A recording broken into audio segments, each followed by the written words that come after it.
Привет, меня зовут Чукова Лия, я мастер по обработке войлока.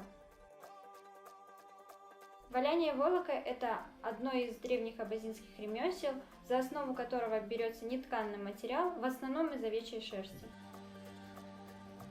Существует три вида обработки войлока – валенный, мозаичный и аппликативный. Валенный – это традиционный вид обработки войлока абазинских ремесел. Как это происходит? На мешковину выкладывается шерсть горизонтальными и вертикальными полосами. В конце выкладывается растительный или геометрический орнамент. И секрет техники в том, что заливается это водно-мыльным раствором. В результате взаимодействия трения шерсти получается войлок. Мозаичная техника, само название за себя говорит. Берется две войлочные основы, два разных цвета, желательно. Вырезается два одинаковых орнамента, меняется между собой, и орнамент с основой сшивается. Аппликативная техника – это техника, с которой я работаю, самая любимая моя техника. Как и в мозаичной, подготавливаются войлочные основы, из которых мы будем вырезать орнамент, и нашивается на основу. Получается орнаментальная композиция. Раньше абазины применяли войлок в одежде, это бурки, головные уборы. Также в быту это войлочные ковры, настенные, напольные, сидушки, покрывала, ну и так далее. Если раньше вешали войлочные ковры, то сейчас это называется картина или панно.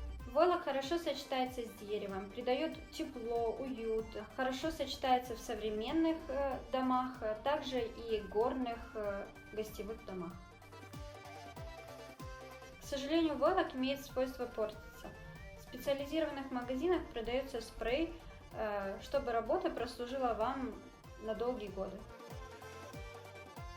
На сегодняшний день можно этому ремеслу отучиться в колледже культуры и искусств имени Аслана Ильича Даурова на декоративно-прикладном отделении, где я и отучилась. Также можно отучиться у мастеров. Для работы с войлоком нам нужно подготовить эскиз, какая орнаментальная композиция у нас будет. Также нужна основа войлочная и подготовленный уже окрашенный войлок, из которого мы будем вырезать непосредственно орнамент. У меня будет композиция из 3 цветов. К ним я подобрала нитки под цвет войлока, мел, чтобы раскроить орнамент, иголочки английские, линейка, щипчики, карандаш и ножницы. Работа с войлоком состоит из 6 этапов. Разберем их каждый по отдельности. Первый этап – это создание эскиза. Я создала эскиз заранее, абазинский орнамент, и его нужно вырезать.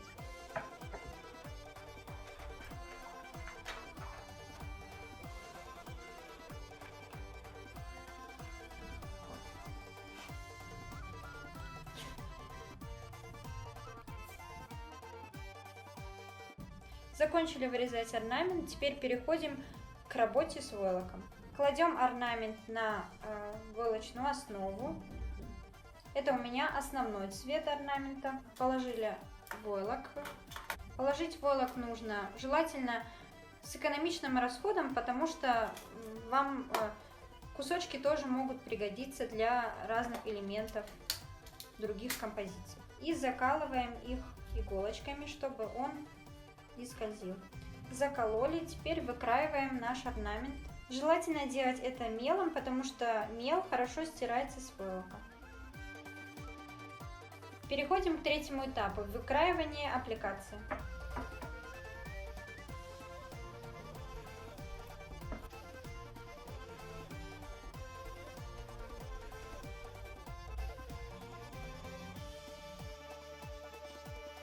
Мы закончили третий этап. Чтобы приступить к следующему этапу, нам нужно на основе расчертить мелом ось симметрии, чтобы выложить ровно наш орнамент. Приступаем.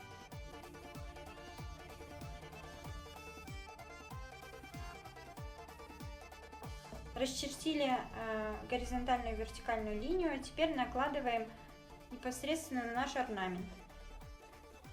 Чтобы наш следующий процесс начался, нам нужно закрепить иголочками наш орнамент, чтобы не шевелился.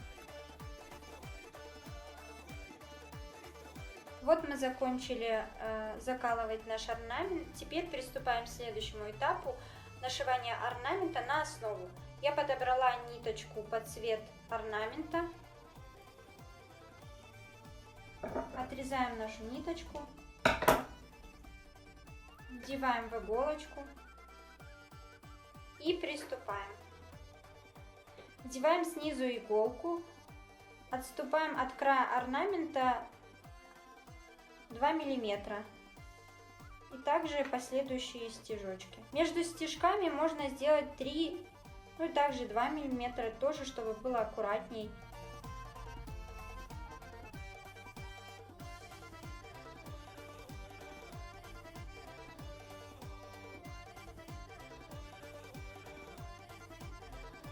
Если у вас основа белая, а орнамент темный, то подбирайте ниточки под свой орнамент. Не беспокойтесь о том, что на изнаночной стороне, так как при оформлении картины это все закроется.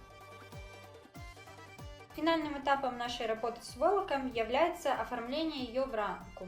Рамку вы можете купить в магазине канцелярии, подходящего для вас размера.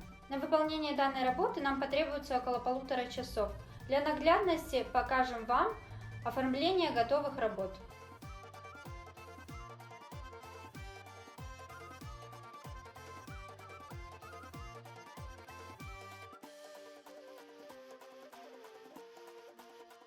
Мне очень нравится создавать уют в интерьере. А что, как не войлок, придает уют и тепло в доме? Каждая картина как отдельный вид искусства. Тем более это часть моего абазинского народа.